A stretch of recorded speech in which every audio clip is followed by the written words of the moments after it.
प्रिय विद्यार्थियों, good afternoon. आज के अपने पहले टॉपिक में संविधान का विकास, इसकी ऐतिहासिक पृष्ठभूमि की चर्चा करेंगे और इस चर्चा के आलोक में हम बताना चाहेंगे कि सबसे पहले 1599 ईस्वी में ईस्ट इंडिया कंपनी का गठन होता है और वो भी भारत से व्यापार के संदर्भ में एक गठन होता है। और 1600 ईस्वी में ईस्ट इंडिया कंपनी ने भारत में व्यापार करने के रूप में अंग्रेज भारत आए। ईस्ट इंडिया कंपनी के रूप में अंग्रेज भारत में व्यापार करने आए और व्यापार की ये अनुमति महारानी एलिजाबेथ प्रथम ने एक चार्टर के द्वारा, एक एक्ट के द्वारा अंग्रेजों को भारत में व्यापार करने के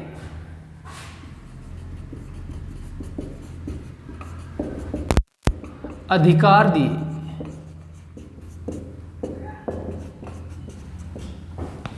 और ये अधिकार 15 वर्षों के लिए दिए।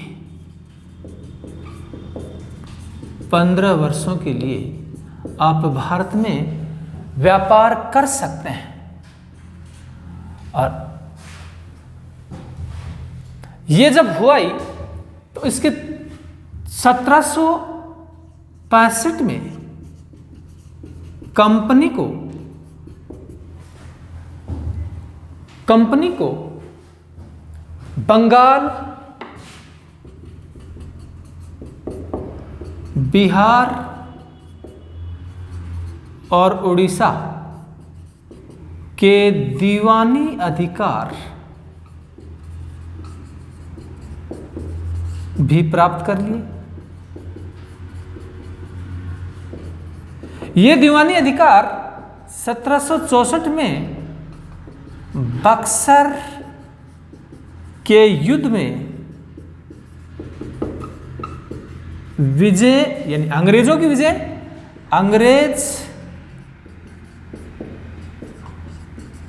विजय के उपरांत मुगल बादशाह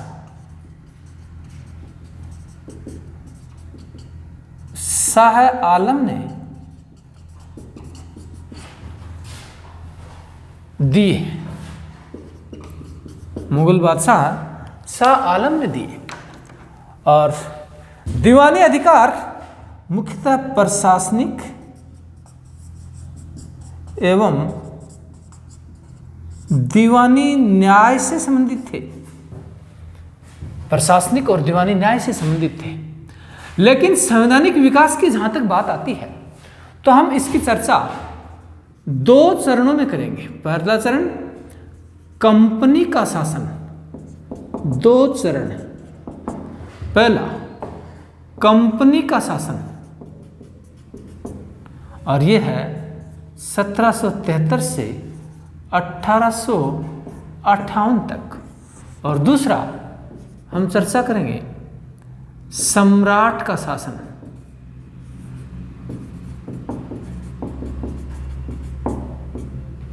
सम्राट के शासन में हम 1858 से 1947 तक चर्चा करेंगे।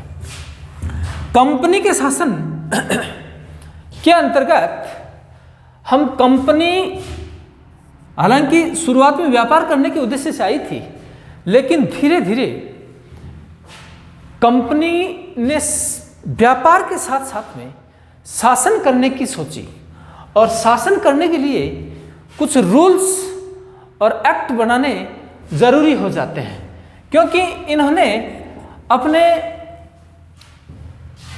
इन एक्ट्स के माध्यम से व्यापारिक और राजनीतिक, या यूँ कहें कि प्रशासनिक और राजनीतिक कार्यों को यहाँ तक आते आते मान्यता मिल चुकी थी। इसलिए रेगुलेटिंग एक्ट इसकी कंपनी के शासन के अंतर्गत 1773 में पारित होने वाला पहला कानून था।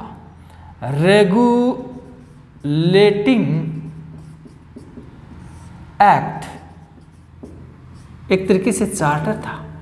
ये कंपनी के द्वारा कंपनी के शासन के अंतर्गत पारित होने वाला प्रथम एक्ट था। इससे पहले अंग्रेज एक क्षेत्रीय शक्ति के रूप में थे, लेकिन यहाँ इनका उद्देश्य व्यापार के साथ साथ शासनात्मक रवैया बन जाता है। रेगुलेटिंग एक्ट इस शासन के दौरान पारित होने वाला पहला एक्ट था। इसके द्वारा क्या परिवर्तन किए गए, किस तरीके के नियम बनाए गए और किस तरीके से बनाए गए, इनकी चर्चा करेंगे। और पहली बात, इस एक्ट के द्वारा कंपनी ने अपने प्रशासनिक, या यूँ कहें कि इसके द्वारा पहली बार कंपनी के प्रशासनिक एवं राजनीतिक कार्यों को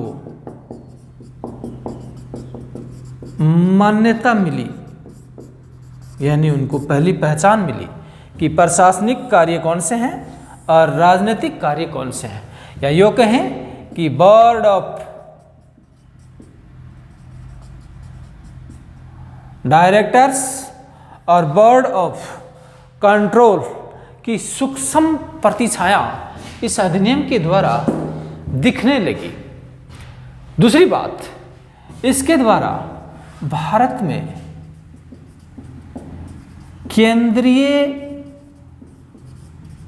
प्रशासन की नींव डाली गई या नींव रखी गई। Centralised administration. और तीसरी बात, इस अधिनियम के द्वारा पहली बार बंगाल, या इस एक्ट के द्वारा बंगाल के गवर्नर को नया पद नाम, क्या, बंगाल का गवर्नर जनरल दिया गया। यानी कि बंगाल के गवर्नर को बंगाल का गवर्नर जनरल पद नाम दिया गया। और बंगाल के प्रथम governor general Lord Warren Hastings को बनाया गया। इस गवर्नर जनरल को सहायता हेतु, कार्यों में सहायता हेतु एक 4 सदस्यीय कार्यकारी परिषद की स्थापना की गई। और नेक्स्ट बात, इसके द्वारा यह हुआ कि कलकत्ता में 1774 में कलकत्ता में एक उच्चतम न्यायालय की स्थापना की गई। और इस उच्चतम न्यायालय की एक न्यायालय में एक मुख्य न्यायाधीश,